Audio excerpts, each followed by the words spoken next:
Perkenalkan, saya Asriani dengan NIM 220333006 dengan program studi bisnis digital. Nah, pada kesempatan kali ini saya akan membahas mengenai regulasi dalam penyiaran dan contoh penerapannya. Dapat kita ketahui bahwa regulasi adalah suatu aturan atau ketentuan yang dibuat oleh pemerintah atau lembaga-lembaga untuk mengatur dan mengawasi suatu kegiatan atau aktivitas. Nah, regulasi ini dapat berupa undang-undang, peraturan pemerintah, keputusan presiden, atau peraturan-peraturan lainnya. Adapun materi presentasi pada kali ini yaitu yang pertama ada regulasi penyiaran, yang kedua ragam regulasi penyiaran, yang ketiga ada model regulasi penyiaran, dan yang keempat ada Komisi Penyiaran Indonesia atau KPI, yang kelima sanksi regulasi penyiaran, dan yang terakhir itu ada contoh penerapan regulasi. Untuk regulasi penyiaran di Indonesia itu sendiri diatur dalam Undang-Undang Penyiaran Nomor 32 Tahun 2002. Dengan undang-undang tersebut diharapkan penyelenggara penyiaran dapat kepastian hukum dan menjadi lebih tertib. Nah, menurut Mike pada tahun 1998, seperti yang dikutip oleh Muhammad Mufi, regulasi penyiaran ini mencakup 3 hal, yakni regulasi struktur, tingkah laku, dan regulasi isi. Yang pertama, regulasi struktur. Nah, regulasi ini berisi kepemilikan media oleh pasar. Selanjutnya, regulasi tingkah laku. Nah, dimaksud regulasi ini untuk mengatur tata laksana pengguna properti dalam kegiatan dengan kompetitor. Nah, yang terakhir yaitu regulasi isi. Regulasi ini berisi batasan-batasan atau material siaran yang boleh dan tidak boleh untuk disiarkan. Nah, untuk selanjutnya ada model-model regulasi penyiaran. Di sini ada 5 model penyiaran. Yang pertama ada model otoriter, yang kedua ada model komunis, dan yang ketiga ada model barat paternalistik. Selanjutnya yang keempat itu model barat liberal, dan yang terakhir yaitu demokratis partisipan model. Pertama itu model otoriter. Tujuan dari model ini lebih sebagai upaya untuk menjadikan penyiaran sebagai alat negara, radio dan televisi, sedemikian rupa diarahkan untuk mendukung kebijakan-kebijakan pemerintah dan melestarikan kekuasaan. Ciri khas dari model ini yaitu kekuatannya lembaga sensor terutama yang menyangkut keberadaan dunia penyiaran dalam Orde Baru praktis berada pada kondisi seperti ini. Yang selanjutnya itu model komunis. Aspek yang membedakan model komunis dan model lainnya ialah dilarangnya kepemilikan swasta, karena media dalam model ini dilihat sebagai milik kelas pekerja atau biasanya terlambangkan dalam partai komunis, dan media merupakan sarana sosial, edukasi, informasi, dan motivasi. Selanjutnya ada model barat paternalistik. Nah, sistem penyiaran ini banyak diterapkan oleh negara-negara Eropa Barat. Semisal itu ada Inggris.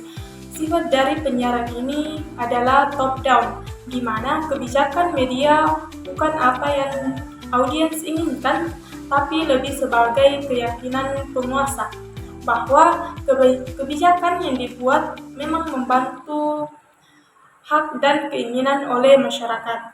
Selanjutnya yang keempat atau model barat atau liberal secara umum sama dengan model paternalistik, hanya berbeda dalam fungsi media komersialnya. Di samping sebagai media penyiaran informasi dan hiburan, media juga memiliki fungsi mengembangkan hubungan dan penting dalam aspek-aspek lain yang mendukung independensi ekonomi dan keuangan. Nah, untuk yang terakhir ada demokratis partisipan model. Model ini dikembangkan oleh mereka yang mempercayai sebagai powerful medium. Termasuk dalam model ini adalah berbagai media penyiaran alternatif. Sifat komunikasi dalam model ini adalah dua arah. Dalam konteks penyiaran, ada lembaga yang mengatur penyiaran itu sendiri, yaitu Komisi Penyiaran Indonesia atau disebut dengan KPI. Komisi Penyiaran Indonesia ini adalah lembaga negara yang bersifat independen yang ada di pusat maupun daerah, yang tugasnya itu dan wewenang diatur dalam undang-undang, sebagaimana wujud peran serta masyarakat di bidang penyiaran. Nah, KPI ini sendiri melakukan peran-perannya sebagai wujud peran serta masyarakat yang berfungsi mewadahi aspirasi serta mewakili kepentingan masyarakat. Nah, dalam penyiaran, fungsinya dari lembaga KPI itu sendiri juga mempunyai beberapa wewenang. Yang pertama yaitu menetapkan standar program siaran dan menyusun peraturan dan penetapan pedoman perilaku penyiaran.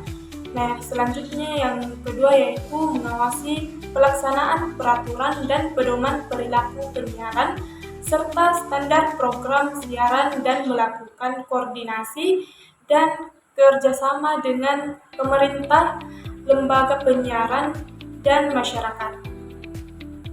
Untuk wewenang selanjutnya yaitu memberikan sanksi terhadap pelanggaran peraturan dan pedoman perilaku penyiaran serta standar program siaran. Adapun Komisi Penyiaran Indonesia atau KPI ini telah menyampaikan pandangan hukum atas rencana pengambilan hak stasiun penyiaran karena itu berpotensi melanggar. Nah, yang akan saya ambil untuk contoh regulasi dalam penyiaran atau pengimplementasian yaitu Pasal 42 huruf F Peraturan KPI Nomor 2 Tahun 2012 mengatur tentang etika profesi yang harus diperhitungkan oleh lembaga penyiaran. Etika profesi ini harus sesuai dengan peraturan perundang-undangan. Nah, regulasi ini berbunyi yaitu program siaran bermuatan kekerasan dan atau kejahatan dalam program siaran jurnalistik wajib mengikuti ketentuan-ketentuan sebagai berikut. Huruf F menyamarkan gambar wajah dan identitas korban kejahatan seksual dan keluarganya serta orang yang diduga pelaku kejahatan seksual dan keluarganya.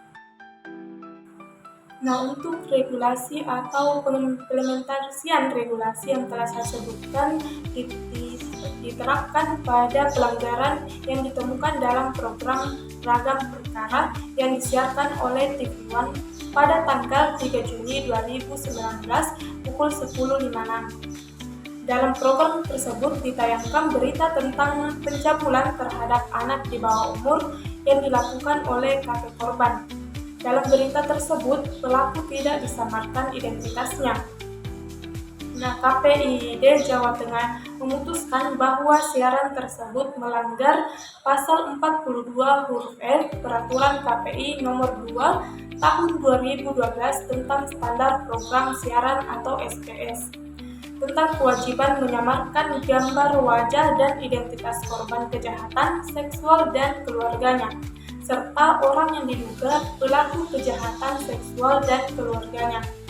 Atas itulah KPID Jawa Tengah memberikan sanksi administratif teguran tertulis kepada pimpinan PT LaTV Media Karya Semarang Padang TV One, Semarang TV LaTV Media Karya 8 TV One Pati dan PT LaTV Media Karya TV One Banyumas Papar Sonaka. Nah, selanjutnya lembaga penyiaran yang diberikan sanksi administratif tersebut diminta untuk menaati ketentuan dalam undang-undang dan peraturan penyiaran. Nah, jika dalam waktu 7 hari kalender setelah penerimaan surat tidak dilaksanakannya perbaikan, maka dilakukan sanksi selanjutnya sesuai dengan ketentuan-ketentuan yang berlaku